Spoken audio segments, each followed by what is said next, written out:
আসসালামু আলাইকুম রহমতুল্লাহ। আজকে আমরা জানব রাতে যে সূরাগুলো পড়লে আপনার তকদির বদলে যাবে ইনশাআল্লাহ। ভিডিওটি শুরু থেকে শেষ পর্যন্ত দেখুন, ইনশাআল্লাহ অনেক উপকার পাবেন। রাতের নীরবতা শুধু ঘুমানোর নয়, বরং নিজের তকদির বদলানোর সুযোগ। কোরআনে এমন কিছু সূরা রয়েছে যেগুলো রাতে পড়লে আল্লাহর রহমত নেমে আসে, গুনাহ মাফ হয়, দুনিয়া আখরাতে সুরক্ষা পাওয়া যায়। দুনিয়ার চিন্তা আর দুশ্চিন্তায় ভরপুর রাতকে বরকতে পরিপূর্ণ করতে হলে এই সূরাগুলো রাতের সাথী করুন।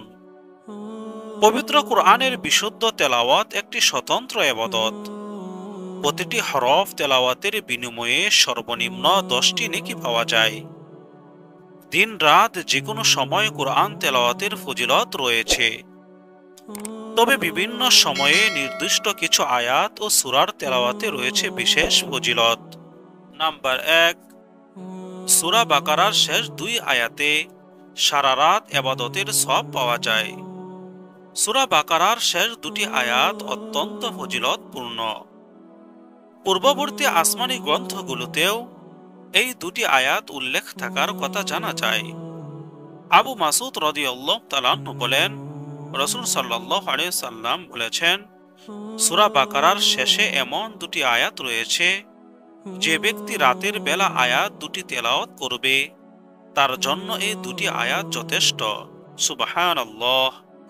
নাম্বার 2, আয়াতুল কুরসি পাঠে আল্লাহর নিরাপত্তা পাওয়া যায়। রাসূল সাল্লাল্লাহু আলাইহি সাল্লাম বলেন, তুমি যখন শয্যা গ্রহণ করবে তখন আয়াতুল কুরসি পড়বে, তাহলে আল্লাহর পক্ষ থেকে সর্বদা তোমার জন্য একজন রক্ষক থাকবে এবং সকাল পর্যন্ত শয়তান তোমার কাছে আসতে পারবে না। নাম্বার 3, সূরা মুলক সুপারিশ করবে পরকালে। হাদিসে পাওয়া যায়, রাসূল সাল্লাল্লাহু আলাইহি সাল্লাম এই সূরা না পড়ে কখনো ঘুমাতে যেতেন না। রাসূল সাল্লাল্লাহু আলাইহি সাল্লাম বলেছেন, কোরআনের মধ্যে 30 আয়াত বিশিষ্ট একটি সূরা আছে, যেটি কারো পক্ষে সুপারিশ করলে তাকে মাফ করে দেওয়া হয়। সূরাটি হলো তাবারাকাল্লাযী বিয়াদিহিল মুলক, সূরা মুলক। নাম্বার 4, সূরা ওয়াকিয়া পাঠ করলে ওয়াবাব দূর হয়। উসমান রাদিয়াল্লাহু তাআলা আনহু বলেন, আমি রাসূল সাল্লাল্লাহু আলাইহি সাল্লামকে বলতে শুনেছি, যে ব্যক্তি প্রতি রাতে সূরা ওয়াকিয়া পাঠ করবে সে কখনো উপবাস থাকবে না। নাম্বার 5, 3 বার ইখলাস পাঠে পূর্ণ কোরআনের সওয়াব পাওয়া যায়। মহানবী সাল্লাল্লাহু আলাইহি সাল্লাম একবার সাহাবীদের বলেন, তোমরা কি এক রাতে কোরআন মাজিদের 1/3 পড়তে পারবে?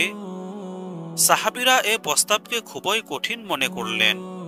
ফলে তারা বলল, আমাদের মধ্যে এ কাজ কে করতে পারবে? মহানবী সাল্লাল্লাহু আলাইহি সাল্লাম তখন বলেন, সূরা ইখলাস কোরআনের 1/3 সমান। নাম্বার 6, 3 কুল পাঠে শয়তানের অনিষ্টতা থেকে রক্ষা পাওয়া যায়। মুআজ ইবনে আব্দুল্লাহ ইবনে খুয়াইব রাদিয়াল্লাহু তাআলা আনহু বলেন, এক বর্ষণ মুখর খুবই অন্ধকার কালো রাতে নামাজ পড়ার জন্য আমরা রাসূল সাল্লাল্লাহু আলাইহি সাল্লামকে খুঁজছিলাম। আমরা তাকে পেয়ে গেলাম। তিনি বলেন, বলো। আমি কিছুই বললাম না। পুনরায় তিনি বলেন, বলো। আমি কিছুই বললাম না। তিনি আবার বলেন, বলো। তখন আমি বললাম, হে আল্লাহর রাসূল, কি বলবো? তিনি বলেন, তুমি সন্ধ্যায় ও সকালে উপনীত হয়ে 3 বার সূরা ইখলাস, সূরা নাস ও সূরা ফালাক পড়বে। এতে তুমি যাবতীয় অনিষ্ট হতে রক্ষা পাবে। হযরত আয়েশা রাদিয়াল্লাহু তাআলা আনহা বলেন, রাসূল সাল্লাল্লাহু আলাইহি সাল্লাম প্রতি রাতে যখন বিছানায় যেতেন তখন 2 হাত একত্র করে তাতে সূরা ইখলাস, ফালাক ও নাস পড়ে ফু দিতেন। অতঃপর মাথা ও চেহারা থেকে শুরু করে যত দূর সম্ভব পুরো শরীরে 3 বার 2 হাত বুলাতেন। কুরআন যত বেশি তেলাওয়াত তত বেশি মর্যাদা। রাতে কুরআন তেলাওয়াতের আয়াত সংখ্যার পরিমাণ অনুযায়ী তেলাওয়াতকারীর মর্যাদা বৃদ্ধি করে দেওয়া হয়। আব্দুল্লাহ ইবনে আমর ইবনে আস রাদিয়াল্লাহু তাআলা আনহু বলেন, রাসূল সাল্লাল্লাহু আলাইহি সাল্লাম বলেছেন, যে ব্যক্তি রাতে 10টি আয়াত তেলাওয়াত করে সে গাফেল বলে গণ্য হবে না।